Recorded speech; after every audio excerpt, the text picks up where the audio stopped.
At 6 years old, you and Ethan look almost identical. Same height, same unsteady skating, same ridiculous dream of lifting the Stanley Cup. 12 years later, Ethan will hear his name announced at the NHL draft. Yours will never be called. The easy explanation is that Ethan wanted it more, that he trained harder, that he simply had more talent.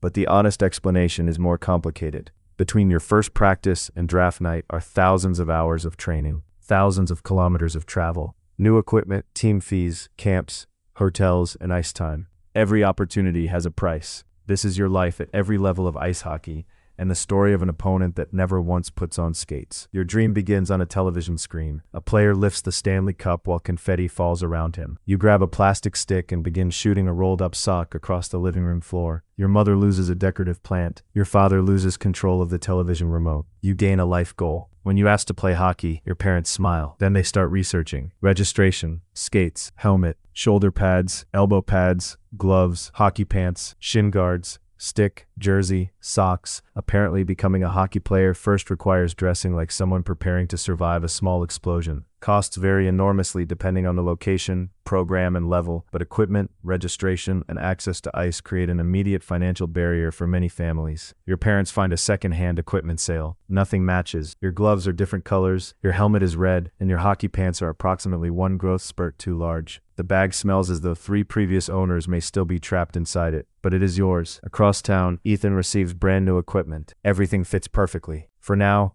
none of that matters. Both of you are finally going to play hockey. Your first practice starts before sunrise. This becomes your introduction to a sacred hockey tradition. Children having unlimited energy at 6 in the morning, while every parent nearby looks recently deceased. You step onto the ice, immediately lose both feet, and land on your backside. Ethan does the same thing. You stand up, fall again, stand up again. That is the first real hockey skill either of you learns. Not shooting, passing, or skating. Getting back up. Within a few months, your coach notices something. You understand space unusually well. You find the puck before other players realize where it is going. Your equipment might be secondhand, but your instincts are not. Ethan develops quickly too. He is competitive, focused, and usually the final child to leave the ice. At this age, money has not made either player better, but Ethan stays for an additional skating session every Sunday. You go home because a second session costs extra. It is only 1 hour, then another, then another. The difference is almost invisible. For now. By 9, hockey controls the family calendar.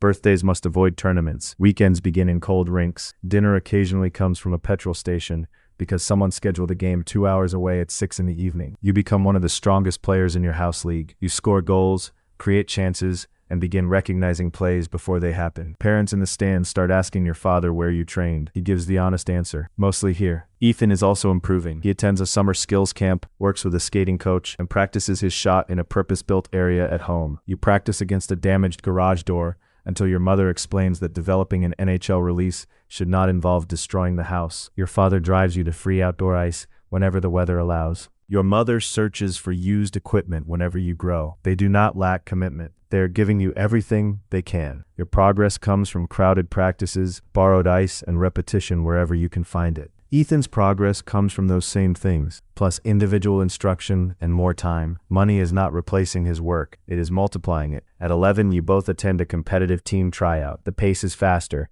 players are stronger. Every parent is pretending not to count how many times their child touches the puck. You play brilliantly. When the roster is posted, your name is there. So is Ethan's. You run home holding the acceptance letter like you have just been drafted. Later that night, you wake up and hear your parents talking downstairs. They are looking at the real cost. Team fees, tournament fees, fuel, hotels, food, replacement equipment, additional practices. Your father moves numbers around a page. Your mother suggests canceling something the family had been saving for. Neither says you cannot play. That almost makes it worse. Financial assistance schemes, donated equipment programs, and equipment banks help some families enter or remain in hockey, although availability and the support offered differ between communities. Your local association finds a registration subsidy. Another family gives you a pair of skates their son has outgrown. You are in, but you cannot attend every optional tournament. Ethan can. While you practice at home, he faces stronger opponents in another city. Coaches begin remembering his number. You are still developing. He is developing where more people can see it. By 14, hockey is no longer simply a sport you play. It is a system. Elite clubs recruit from travel teams. Training becomes more specialized. There are spring programs, summer camps, private coaches, and showcases. Your talent gets you invited to an elite tryout. You perform well enough to survive the first cut, then the second. After the final session, the coach tells your parents that you belong at this level. Then comes the price. This time, the numbers do not work. Your parents have already delayed repairs, sacrificed holidays, and spent countless mornings driving through snow while you slept in the passenger seat. They cannot create money that does not exist. You return to your local team. Ethan accepts his elite place. He does not coast. He trains before school, studies during long drives, and plays through the pressure of knowing how much his family is investing. He earns his position, but his position gives him better coaching, stronger teammates, and more meaningful competition. Junior recruiters seed him repeatedly. You might outperform him in one game. He receives an entire season to be evaluated. Ethan has not purchased talent. His family has purchased a longer runway for that talent to take off. At 16, Ethan joins a major junior organization. The dressing room is bigger. The crowds are louder. The game is quicker than anything he has experienced. He moves away from home and lives with a billet family. Hockey now resembles a full-time job performed by someone who still has schoolwork. Your route is less direct. A former coach recommends you to a local junior team. You arrive at camp without a reputation, so every shift feels like an audition. You make the final roster as an extra forward. It is the proudest moment of your life. You also begin working part-time because your family cannot continue carrying every expense. Some evenings you finish work, eat in the car, and reach the rink minutes before practice. Ethan studies video with specialized coaches. You study video on your phone during a break at work. When you finally play against each other, he looks more polished, his edges are cleaner, his decisions come faster. The natural ability is still inside you, but talent must be developed, and development requires time, energy, and opportunity. You have spent years rationing all three. There is no single road from youth hockey to the NHL. Players can develop through leagues such as the OHL, WHL, and QMJHL, other Canadian junior leagues, the USHL, American College Hockey, European clubs, and several less predictable routes. The pathways can also change. Since August 2025, eligible Canadian Hockey League players have been permitted to retain NCAA Division I eligibility, provided they meet the relevant compensation and eligibility conditions. Ethan chooses major junior and becomes a reliable middle six forward. He kills penalties, wins battles, and gradually earns the trust of scouts. You hope hockey might lead to college. A smaller program shows interest, but there is no guaranteed place waiting. Your statistics are good. Your game is intelligent. The problem is comparison. Scouts compare you with players who have spent years in elite programs. They do not see the training you missed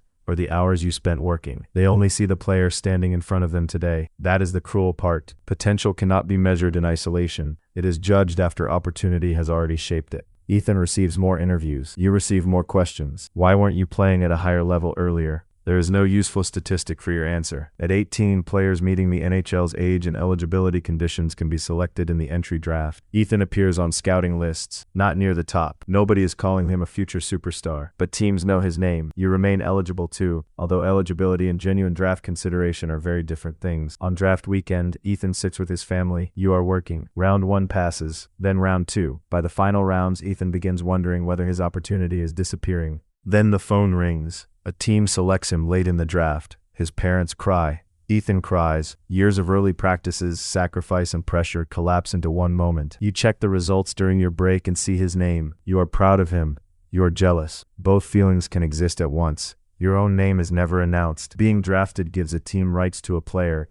It does not automatically provide an NHL contract, permanent roster position, or NHL career. Many prospects continue developing for years, and some never appear in an NHL game. For Ethan, the work continues. For you, the phone stays silent. Ethan attends an NHL development camp. He wears the team's practice jersey, stands underneath its logo, and briefly feels as though the dream has arrived. Then practice begins. Everyone was the best player somewhere. He returns to junior hockey, earns a contract later, and begins playing in the minor leagues. The hotels are less glamorous than he imagined. The bus journeys are longer. The Wi-Fi works only when nobody urgently needs it. Every game is another evaluation. You receive a tryout with a lower-level professional team after a coach makes several calls. For 1 week, you are closer than you have ever been. Then you are released. The final roster spot goes to a player with more experience. You could continue chasing short-term opportunities, but there are bills to pay and no guarantee at the end. You accept steady work and play competitively whenever you can. It feels like quitting. It is not. Sometimes a dream does not end because someone stops loving it. Sometimes the runway simply ends. 2 years later,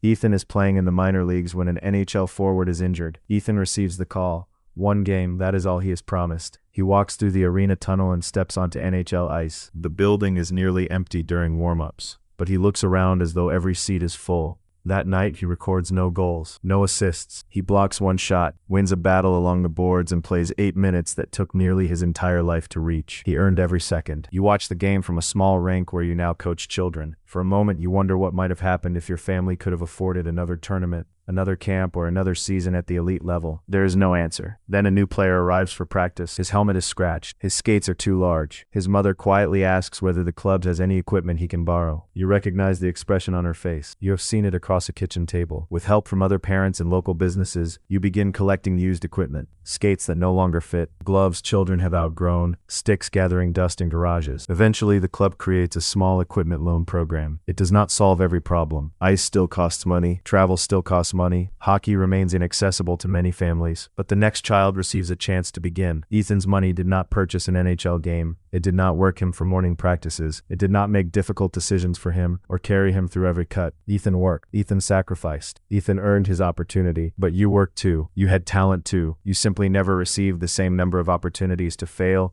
learn, and try again. That is the truth about reaching the highest level of hockey. Talent matters. Work matters. Coaching, health, and luck matter. And access matters. Sometimes the difference between the player whose name is called and the player nobody remembers begins years before the scouts arrive. It begins when 2 children ask to play hockey, and only one family can afford to keep saying yes.